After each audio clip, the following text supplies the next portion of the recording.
Sit back, relax, put your belt on, enjoy the show. That'll move us on to Super Rugby Aotearoa round 7. The buys this week, the Blues have the bye. And the first game of the weekend, the Highlanders and the Chefs under the roof. How exciting. Fantasy points galore. Harry, do you want to take us through the returning players and injuries and whatnot? Yeah, absolutely. So basically, the entire Chiefs team is back this week. You've got Cooper Byer coming back from his concussion. Lachlan Boshier is fit and ready, coming back from his foot injury as well. Eteni Nanai-Seturo back from his hamstring injury. Josh Lord back from his shoulder injury. Jonah Lowe has been unwell, so he obviously got a lot of time on the wing as well, so back in contention as well. Balin Sullivan, no idea what he did, but apparently fit and healthy again, so I don't know if that means that his actual chance to get game time, I suspect not. And then finally, Sione Mafaleo is back from his back injury as well, so going to be good to see. I think him getting a few more minutes as well, because he's been solid for them at the start of this year as well. The bowling ball. That's right. Yep. Yeah, look, an interesting point out of this one is it's the Highlanders are sitting in third versus the Chiefs who are sitting in fourth. There's 1 point difference between them on the table. You know, it's double points technically when you're versing each other, you know, so it's going to be a very important one deciding who's going to be in that third spot. It's still up for grabs between the two of them and the Hurricanes.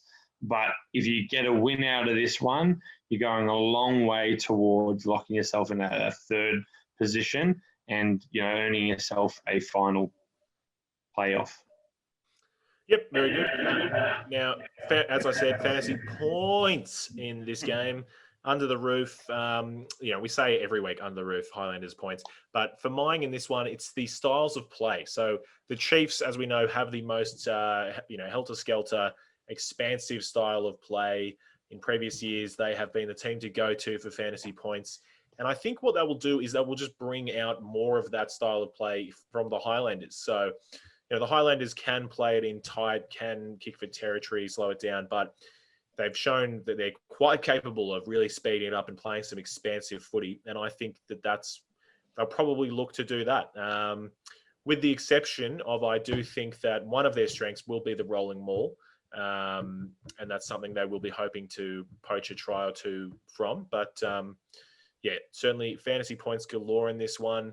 Who will be starting in some of the outside back positions? It's anyone's guess. But who wants to take a guess for that? Harry does. Yep. Eteni Nanai-Seturo, I think his defence was woeful. For every tackle missed, he did break a tackle, though. But I think you get more points for breaking tackles than missing them, Harry. So fantasy managers don't care. Yeah, that's right. They do. Sean Wainui has been very good for them. I know he's a bit of a favourite son, so I could see him starting Eteni Nanai-Seturo coming back off the bench. And Jonah Lowe, they've shown they really like as well. So I still stand by the fact that Chase Tiatina needs to find a space in this team. Somewhere. But, my suspicion is Wainui and Low, I'm going to go. No, just throw it out to the universe what we want to see. Tia is starting on a wing. Tia and Nanai-Seturo. That's what we want to see. Please us all. For excitement, I'm with you 100%. But no, Tia, they've had this whole chat about him being the utility player off the bench, so I can't see him not being in that 23 jersey, unfortunately. So, Craigie, for me, there's a much bigger question at play here, and that is, obviously, Sam Cane is injured. He's gone for the rest of the season. How much better can the Chiefs actually get now that they're not forced to play the All Blacks captain in the 7 jersey? Well, I think you just answered your own question, the All Blacks captain. But I think the chances of a Boshier donning a jersey have gone up substantially. Whether that's Lachlan Boshier returning from the bench and brother Caleb Boshier starting, or vice versa, I think we could be seeing a Boshier play this week. And I think there's two options. You have Lachlan Boshier playing at 7 and Peter Gus at 8, or we're shifting Jacobson into that 7. He's a makeshift 7. He's not really a 7. He's an 8. But he's done it there at Mitre 10. He's done it a little bit earlier, a couple of years ago for the Chiefs as well. But I don't think we see Caleb Boshier coming into this starting side.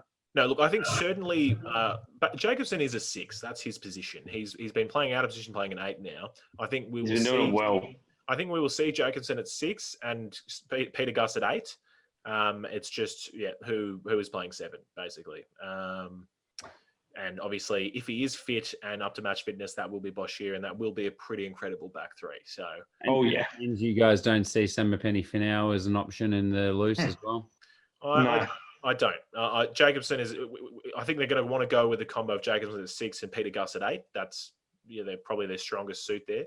And for now, look, he's a great bench option. Can be lock or come on in the back row. But I think we might very well see him on the bench. So that'll be good. In terms of 10s, Trask or Gatland, surely Trask. It's under the roof. They want to play attacking footy. Yes, Gatland knows the ground, knows the Highlanders and whatnot, but I think you want to play some attacking footy. Obviously, DMAC will come in and play 10 for the last 20. What are you guys on the same page as me, Trask? No, I've never said that. You've always said that. I think Trask didn't really get to show what he has to offer, or he doesn't have anything to offer in his last outing. But Gatland also hasn't really set the world alight there as well. The one option that I think one thing Gatland offers is he's probably got a little bit better control off the boot. Not that he's necessarily shown it consistently throughout this year, but look, I mean, it's flip a coin for these two. Yeah, I agree. Yeah, I think Caleb Trask is up to the task and just brings... It wasn't last time. But he brings that attacking line up so much quicker. So that'll be it. I mean, as I said, can the Chiefs stop that rolling maul? I don't know. But otherwise, can they bring the type of rugby they had been bringing in the second half last time they played? So that'll be Mr. Clutch, he will. No problem. Highlanders. Folau Fakatava out for the season, ACL injury. Brings Aaron. That brings All Black and the best halfback in the world back starting. What a tragedy. I think that means we'll see Kanye Hamilton. I like to refer to him as Kanye. Kane Hamilton in on the bench. Other selections for them. What do we see? So obviously some of these players that were not played last week for disciplinary issues, I think they're all back in the running, but definitely some questions around them. Thomas Umaga-Jensen obviously played it inside last week and broke his arm as well. So he's out for 3 months. So I think the first question is what happens in that centre pairing. Tompkinson straight back in? But, apparently Scott Gregory is considered as a centre as well. So I don't know if he can play inside centre. That's probably the big question. But, he's an outside chance in that position as well. And then that obviously has ramifications to what they do in the outside backs. I think my money would be on Tompkinson coming back into that 12 jersey. Really shores up the defence for them as well. I can't see them shifting Hunt around again and Ioane and doing something completely different and doing that 10-12 again. But I suppose that's an option for them as well. Yep, and the outside backs, Connor Garden-Batchop has a terrible name but had a great game last week. Scored a try. He just looks better and better. So I think, do you think his best position is fullback or on the wing? Yeah, look, I think it's at the moment in open, expansive footy. He's showing he's doing very well at that 15 jersey. I still think there's things we need to see him add to his game to really take it to the next level in terms of, a bit more of a kicking game and adding a few different options there. But his ability to attack the line and inject himself has been really, really good at 15. All right, now let's go rapid fire. Just the last selection questions. I'm going to hit each of you. Harry, if Josh Ioane's back, do we see him at 15 and Mitch Hunt at 10 based on how well both of them played in those positions the last two games? He's the ringleader of that Bad Boys for Life group, so he's going to be off the bench. He's going to have to earn his way back in. Very good. All right, Nels, let's talk forwards. Mika Eli Tu'u, the prospective next All Black number 8 they talked about last year, him in, or the man that's in your fantasy team, Kazuki Himeno? Man, I think Kazuki Himeno gets another chance. Honestly, I do, and Michaeli Tu'u coming off the bench, and I think he'll get some decent time. Don't get me wrong, but I think he'll have to work his way back in. And I did say rapid fire, but I thought there was a great one about him and I are having his dinner paid for or something this week by some Highlanders fans. He wanted to pay the bill. It was already paid. That was great. The last rapid fire one, I saw someone delete it because they don't care, but too bad. Nels, open side flanker, Billy Harmon or James Lenchies. Lenchies was off the bench last week. What do we think? Mate, to be fair, I'd like to see Lynches get some more game time. So would I. No, Billy Harmon, mate. It's him all the way. No, it's going to be Harmon, but I'd like to see Lynches get some more game time. All right, Harmon's very- been solid. Very good. Do you guys see anything else in the tactics for this one? Like I said, I think the Highlanders will match the Chiefs, play some fast footy, but they will look for maybe to use the rolling maul. Anything else tactically on this, or do you want to just tip it out? Well, the one thing I would say is the Highlanders really impressed me with their ability to continuously apply pressure against the Crusaders last week. And for the first time in a long, long time, we saw the Crusaders actually start to crack under that pressure, and they looked really frantic. So I can't put my finger on the one thing they did to make that happen. I thought they controlled field position well. I thought Mitch Hunt controlled the game very well. But I think if they play like that, they're going to be hard to beat. But, backing up a performance like that is exceptionally hard. But I don't believe the Chiefs in the first few weeks of this competition showed that they really have the answers to that kind of game plan. So that's a big one for me. How do the Highlanders control the tempo of the game?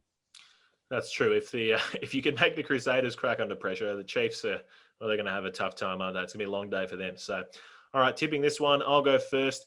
I think the Highlanders are going to get it done at home. Not just because they beat the Crusaders, but I just think they're going to get it done. I'm going to say by 10. Huge. Sorry. I'm going to go Chiefs because I love the Chiefs by 6, just because I love the Chiefs. Very good. I'm going to go for the Chiefs because I love the Chiefs. But no, I also think the Chiefs have been underrated and they've shown some really solid glimpses. So I think the Chiefs will get this one done. I'll say 3 points. Can I change my pick back to the Chiefs now? Because I have heaps of Chiefs in my fantasy team. But no, too late. Okay. It sucks, mate. Doesn't All right. Lions will lose.